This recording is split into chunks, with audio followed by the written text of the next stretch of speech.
Greetings, my name is Louise Dente and I welcome you to yet another edition of Cultural Caravan. On this edition is a special as we bring back an old friend of Cultural Caravan, the first Assistant President General of the Universal Negro Improvement Association, also known as UNIA, Brother Raymond Dugue. Welcome back. Thank you, Sister Louise. It's always a pleasure to be on Cultural Caravan TV Productions, and I thank you and your listeners and your audience. Well, so much has happened since we last had you, of course. Not only have so many great things happened on the continent, and you're going to tell us about some of the wonderful things that the UNIA is doing right there in the continent of Africa, but you also have some exciting things of your own, which we'll talk about in a moment. Let's first start talking about what's happening in Liberia. What is the UNIA doing in Liberia, West Africa? Right now, as we speak, we have a contingent in Africa, in West Africa, specifically in Liberia. And I can even say we're in Grand Bassa County. This is where we have our Liberty Farm. And the reason why we call it Liberty Farm is because Mr. Garvey wanted to call our meeting room Liberty Hall. So anytime you see the term Liberty or Universal, you know it's UNIA and that Mr. Garvey's in the house. So our farm has everything you can imagine. It's got pineapples, it's got watermelon, it's got lettuce, tomatoes, cabbage, cassava, sugarcane, everything. We even have cocoa, everything, bitterball, peppers, everything. Anyway, so we understand that everything goes through farming and agriculture. In fact, this is a known fact that no society has ever been able to eradicate poverty without agriculture. Agriculture feeds the nation, but it also creates employment. It circulates the economy. So we fully embrace this. And let me add, every one of the greatest African kingdoms all started with agriculture. We're talking ancient Egypt that we call Kemet. We're talking Ghana, Mali, Songhai, Monomotapa, Zimbabwe, every one of them. So because of that, we understand that we're fully invested. And we have our farm we call it Liberty Farm. It's in Grand Bassa County in Liberia. And right now, as we speak, we're expanding it. And we're also, believe it or not, we're building our own factories on the farm. We're talking the cassava, because we grow cassava. We're going to convert the cassava into bami. So this way we can feed our people and also export it. But the sky is the limit, so this is the right time. Well, I'm just totally is fantastic when I think about the work and what's been done and what the UNIA has been doing in terms of really keeping the dreams, the aspirations of the Honorable Marcus Garvey alive and well on the continent of Africa. So I have to commend yourself, the President General, and all the brothers and sisters who are really working very diligently to make this a reality. In addition to the farm, I know that you are educators, yourself being one of them, and you've actually put an educational institution together on the continent. Tell us about it. As we're building the farm, it's in a community. There are children, people, adults, and we wanted to provide as much value to the community. And we thought to ourselves, if you want to provide value, well, you create jobs, but you also encourage the children, nurture the children, teach the children. So we established a school. We call it the Marcus Garvey Academy. Sister Rosemary James, who lives in Africa, was from North America, currently lives in Africa. She spearheaded that. And so while this was going on, I was in North America, in New York, and all I could think of was, what can I do? What value can I add? And then I remember, not too long ago, I was on your show. We're discussing IET and Dessalines. And after the show, you came up to me and said, Brother Raymond, when is the book coming out? So I said, what book? She said, you've got to write a book. This is so important. And the way you present it, it's enjoyable. And so I went back to that. I said, you know what? Maybe Sister Louise has something there. So while they were building, while the President General and our staff were building the farm and establishing the Marcus Garvey Academy, I kept thinking, what can I do? I said, write a book, encourage our children, uplift our children. And then so that was all of 2020. Towards the end of 2020, the President General came back, and ever since then, it's in my mind. So we're getting ready to travel in February of 2021. And so I said, bingo, let's do it. So the book, and let me say this, all of the books, we have 12 actually in production. They're all based around the quotes of the Honorable Marcus Mosiah Garvey. And then one more thing I have to add. In 2020, you and I were speaking, you told me about a book, Teach Me About Garvey. And, you know, I have a grandson who's now 4 years old. And so I went out and purchased the book. So did my son for our grandson. And I read the book. As I read the book, I said, Sister Louise, this is a natural conclusion. This is what I do. I am part of the UNIA, but I embrace Mr. Garvey. I absolutely live the life that Mr. Garvey wants us to live. That is, you know, to embrace one God, one name, one destiny. And of course, your race must be first. You know, everything must be based on that. And so after I read that book, my son even said to me, Daddy, this is something you can do. So I started to reach out to the author, and we wrote a book, but ironically, we ended up using the same illustrator.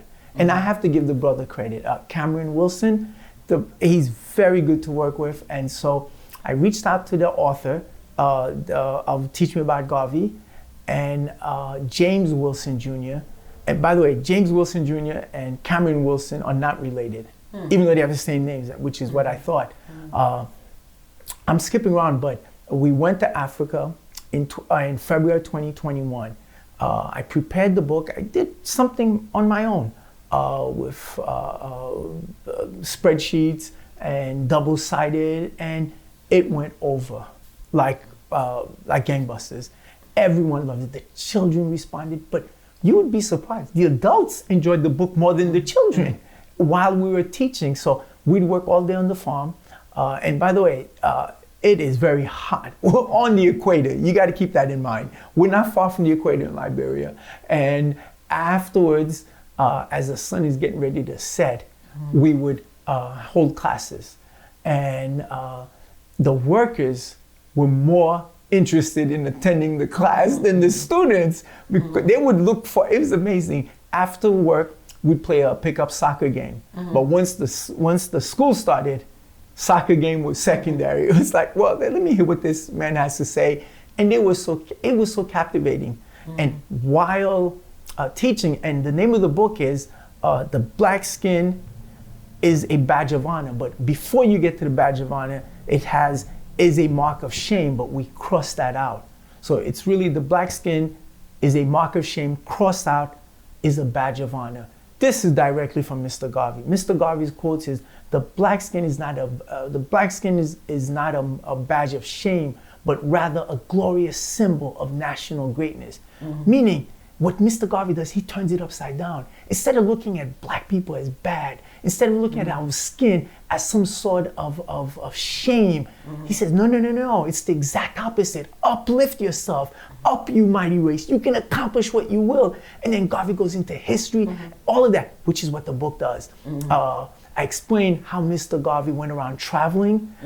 He left Jamaica in 1910. He went to visit, he went to work in Costa Rica in 1910. And what did he see? Black people at the bottom. He had to escape Costa Rica to get to Panama. What does he see? Black people at the bottom. From Panama, he goes to Colombia, Venezuela, Ecuador, even in the copper mines of Bolivia. Mr. Garvey worked. This is about 2 years. Everywhere he goes, he sees black people at the bottom. So then he makes a conclusion. This is a universal system. So the solution must be a universal system. And the cure is the Universal Negro Improvement Association. Now, in addition to the first book, and I know you got several coming up, a series, you also have another wonderful book, which is entitled Tell Me About the UNIA African Alphabet. So not only are you teaching about the history, you've actually decided it's time for us to get an Afrocentric alphabet here, which is tremendous. And so give us a sneak preview about this book, my brother, in terms of what you, and I know you know this by heart, but in terms of what inspired you to really redefine the alphabet. I came up with so many different techniques. For example, I had beach balls. I brought to Africa with me. I had the children inflate the beach balls. After we inflated the beach balls, I had a black magic marker. I showed them the equator. I cut, I didn't cut it, but I drew the line around the equator. I showed them where Africa was, where the other continents, where the oceans are. Okay. And as this was it was a totality of instruction. Anyway, to get them more motivated, I said, well, while we're reading that book, why don't we do an alphabet?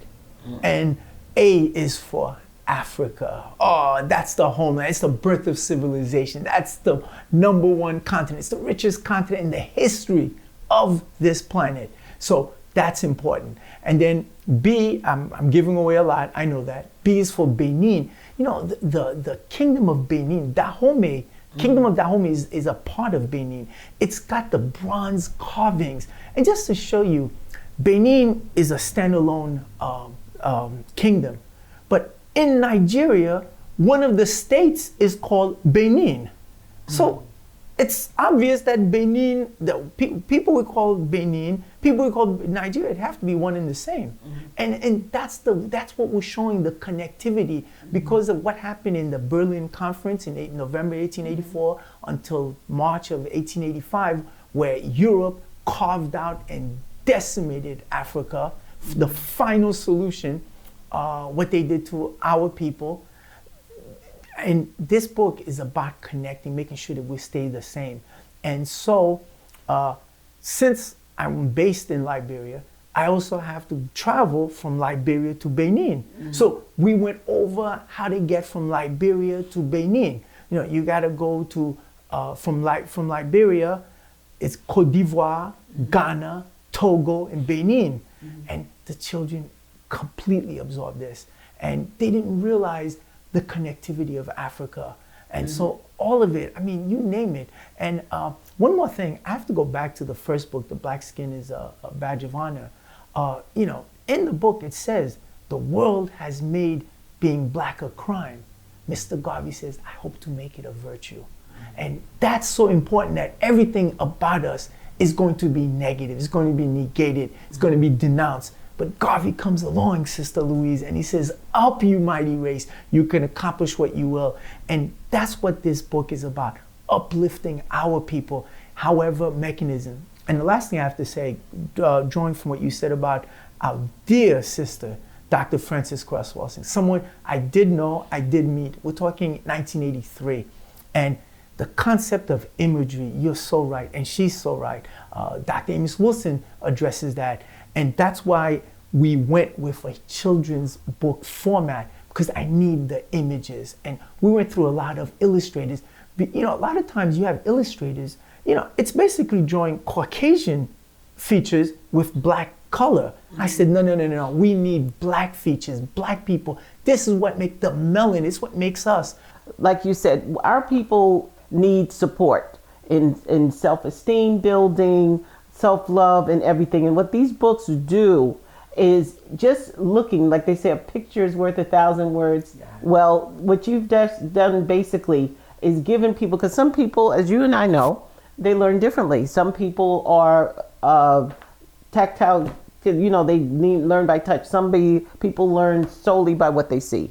So it actually attacks to different systems of learning by people seeing, also reading, and experiencing it. So the whole family could learn from it. I think and I'm just taking from my educational page. I certainly, when I looked at both books, I can easily see the mandate, because I know you're a master, educator. making sure that the parents read it first. I mean, before they even give it to the children, they need to read it and understand and absorb it. Because this is a very powerful book. And again, not because Raymond's here, it's because you'll see for yourself that the illustrations, the information, and once they absorb it, they can actually retell it to their children. Because if I don't understand it, I don't understand the power of the book, I'm not going to be able to tell my child anything. But that's what this book is. And then the second book, and I want you to explain to the audience, it's the power is in the illustration, and you made a special effort to emphasize the power of not just the map, which all of us are familiar with, but actually the water source. There are multiple bodies of water on the continent, but there are two that are absolutely critical. Without those two bodies of water, there is no life, there is no civilization, there is no great kingdom. None of this happens. In fact, the whole concept of deity, the whole concept of the reason of being is through the Nile River.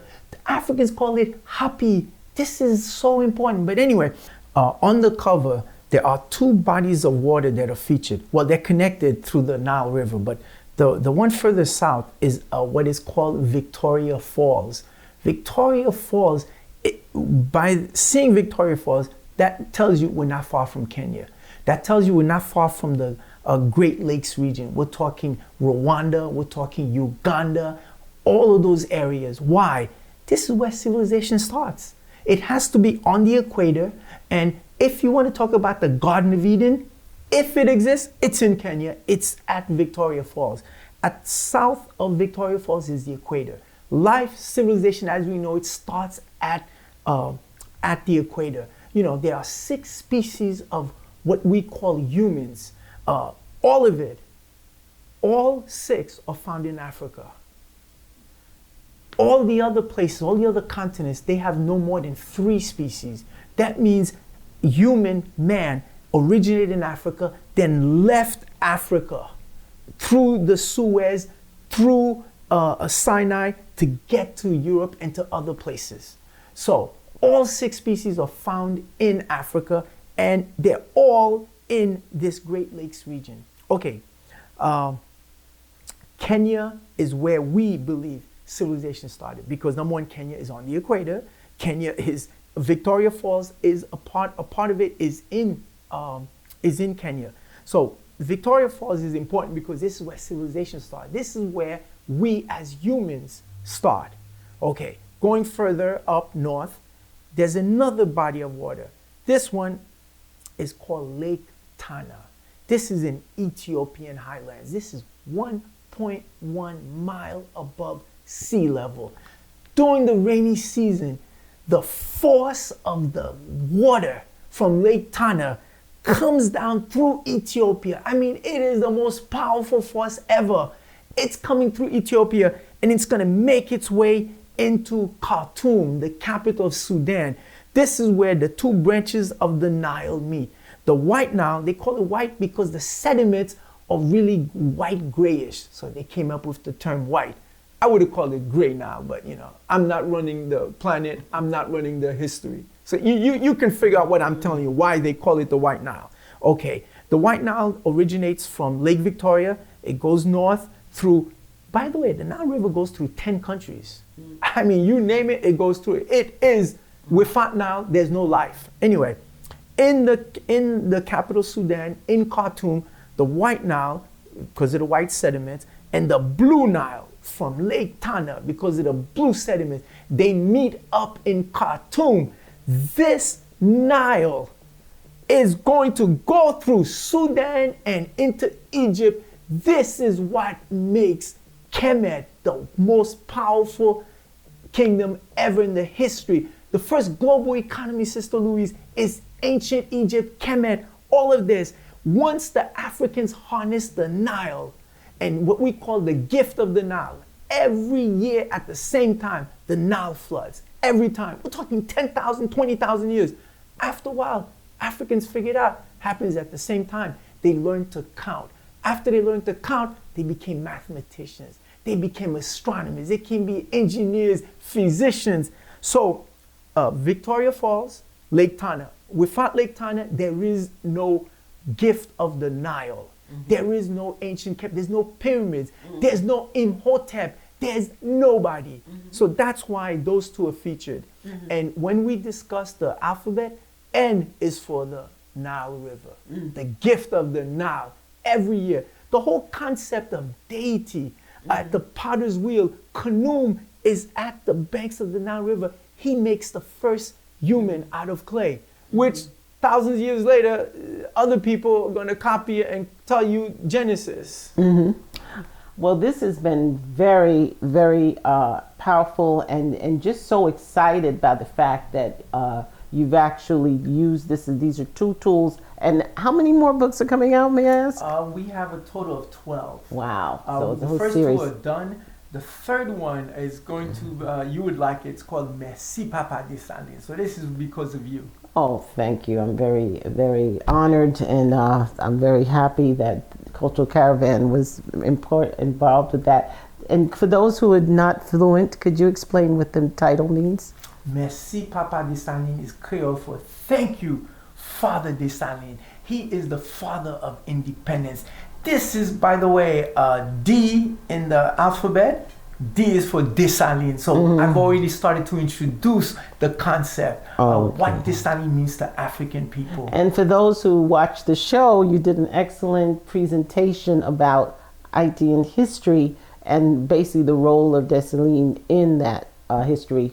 So we're, so go back to some of our, we do have episodes on YouTube, and Brother Raymond is featured doing a very dynamic presentation about Haitian history and the role that Dessalines had in the revolution, because a lot of people credit it to someone else. So getting back as we wind down, excellent books. Tell us how people can get copies of these books. We sell it exclusively at the FACA Rock. That's the FACA stands for Federation of African, Caribbean, and American. ROC stands for the Restaurant Owners Corp.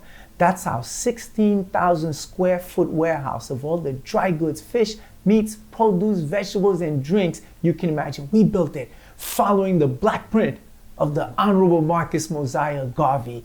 And where is the Rock located? 13205 Merrick Boulevard. Again, 13205 Merrick Boulevard, inside of Belknap Street in Jamaica, New York, 11434. And Sister Louise, I've got a special gift for you. Now we have our own label. It's called Cockpit Country Foods. And this ties why we're in Liberia, why we have a farm. We have the Restaurant Owners Corp. It's a warehouse. We sell everything you can imagine. But all of the products come from others. So now we have 3 of our very own products. We've got Ackee, you can't live without Ackee. We've got Kalalu, you can't live without Kalalu. And syrup. When we say syrup, I'm not talking about syrup for your pancake. Syrup to add in for juice to make it sweet. Oh, okay. Yes. So that's the first 3 products. We expect to have 25 at the end of the year. Wow. And then ultimately we'll be selling it to other supermarkets. And finally, we will make our own. And just think about it. You look at this can. This is a factory that makes this can. So all of this, you see why agriculture is important. You start with feeding, but then you create products. But after you create the products, you're going to need transportation. So you're going to have to go in. So the sky is the limit. All of this is based on the black print of the most honorable Marcus Mosiah Garvey. Wow. And finally, let me end saying, my name is Raymond Dugue, and I'm at your service. Wonderful. Well, look, Brother Raymond, we're always amazed. You always come back with goodies. We leave Raymond alone for a couple of months, and he comes back with a whole treasure trove, including some wonderful books. So we can't ask for more. I would just say that, I got to commend you and for all the work you're doing, and basically you and President General and all of the brothers and sisters at UNIA for the work you're doing, and certainly personally for the work you're doing personally as an educator, someone who cares about our families, our children, and it really brought 2 of several books to light. And we're certainly going to have you come back when you have the other books out. but I think this is important. So people can go to the Rock. Suppose people are at a distance and can't make it. How can they reach you online, or is there another way people can reach you? Yes, there's another way. Well, we're currently building the website where you can make the purchase over the internet. In the meantime, all you have to do is reach out to me. Give me a call. I'm available 24/7, and you place the order. You can Cash App, Zelle. Everything is available. So PayPal, everything is available. So what's your number if people want to talk to you? Oh, please let me share it with you, Sister Louise. 718-570-7350. Again, 718-570-7350. Thank you. Well, again, I want to thank you for taking the time to join us, and we're very excited about the work and the products, and we look forward to celebrating the work. And again, what's going on with Liberty Farms, the new products that I see, the water that I see here too, and all of the things that are coming out of this effort. And it just tells people that we have the power to actualize our history and stuff. So with that said, I hope you've enjoyed this broadcast, and we continue to encourage you to tune in, to write, and to tell a friend. But until next time, Louise Dente saying thank you.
To support these broadcasts, we encourage you to send contributions to P.O. Box 300851, Jamaica, New York 11430. Thank you.